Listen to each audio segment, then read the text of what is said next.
This has been a year like no other for all of us, and this was certainly true for Chronos. 2020 started very promisingly. After a great concert here at home in January, from March 7 through 12, 2020, we had a fantastic tour to Idaho and Washington states. On March 11th, hundreds of choir leaders and industry professionals gathered in Spokane at the American Choral Directors Association conference.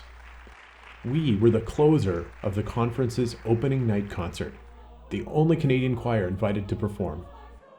We had an incredible performance, exclusively featuring brand new Canadian music. And riding high, we had a great party that evening at a local piano bar with some singers revealing a very different side of their musical talents.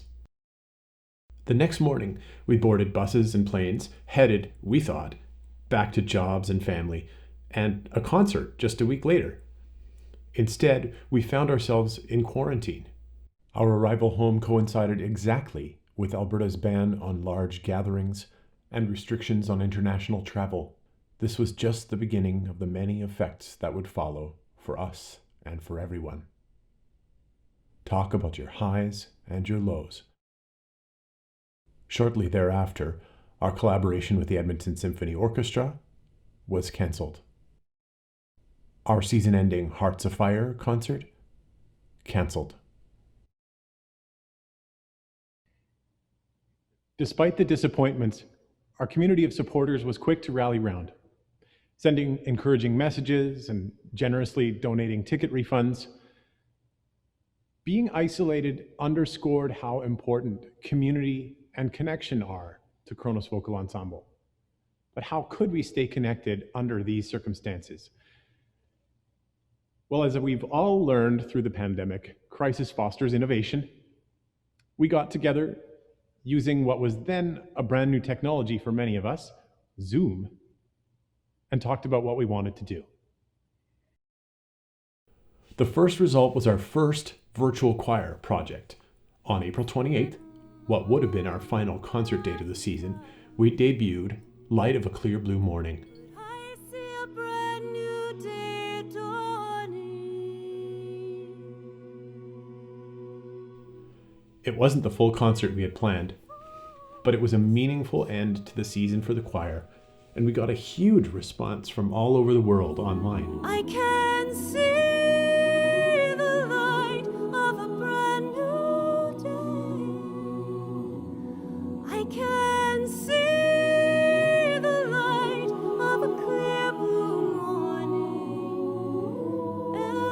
Everything's gonna be alright. Over the spring and summer, we learned about air circulation, aerosol spread, and singer mask designs while we waited for scientific research results and further guidance from the health authorities. It was clear that this would be no normal season, but we were determined to forge ahead with what we could do. By September, we got the green light, and we were able to sing in person, with many careful precautions, for an extremely productive 2 months. We were able to do live outdoor performances before the weather turned, and we rehearsed indoors at St. Timothy's Anglican Church in custom-made masks, with lots of distance between singers, some folks joining from home via live stream, and frequent breaks to let the room ventilate. That in-person work enabled us to release a bit of live video, plus 2 more virtual choir projects, including the premiere of part 1 of a new work by Matthew Emery, pairing new words by contemporary poet Natalie Fasche with the 700-year-old poetry of Petrarch.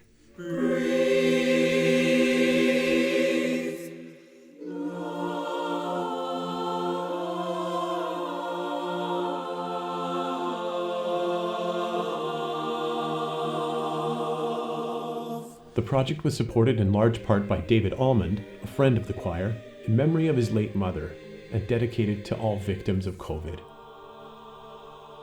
This project's culmination is a second piece entitled I Breathe, which adds new music overlaid and interspersed with this first component. We've already been rehearsing Matthew's dramatic score, And when we can get back to in-person performing, we'll mount a premiere combining digital and live performance.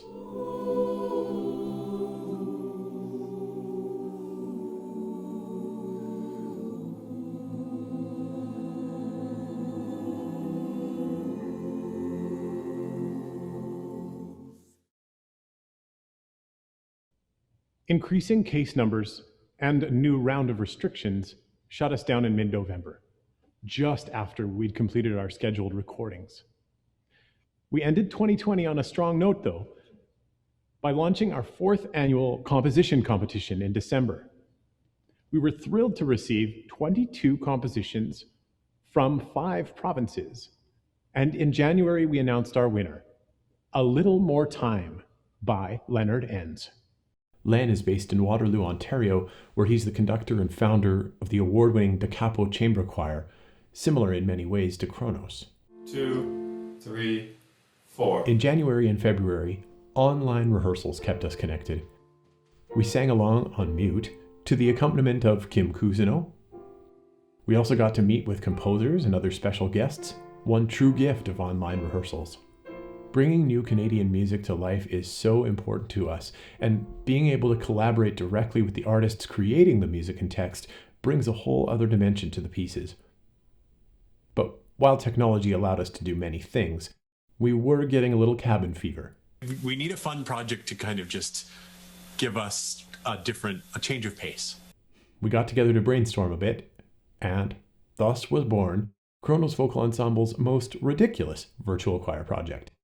A parody sea shanty. I miss them all. I was told we'd thrill the crowd. In March, a small ray of hope again appeared. We were able to have 2 real live in-person rehearsals, but with a new restriction, 3-meter distancing between singers. It was a brief respite. With case counts climbing and sensing our season would be ending soon, at the end of March, we organized a recording session with about half the choir in person, and we were able to record rehearsals of several pieces and a performance of one more Eschenwald's piece, Stars, which you'll be able to check out on our YouTube channel.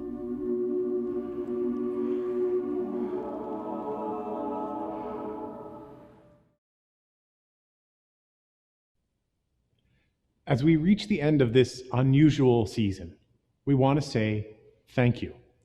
Despite the ups and downs, we were able to rehearse, perform, commission and premiere new music, put Chronos in front of 50,000 new pairs of eyes online, begin to prepare 4 new works for world premieres, and stay connected with you, our audience. We're so glad to have shared this season with you, and so grateful for your support. We hope you'll see how your encouragement has kept us going. We can't wait to perform for you again in person.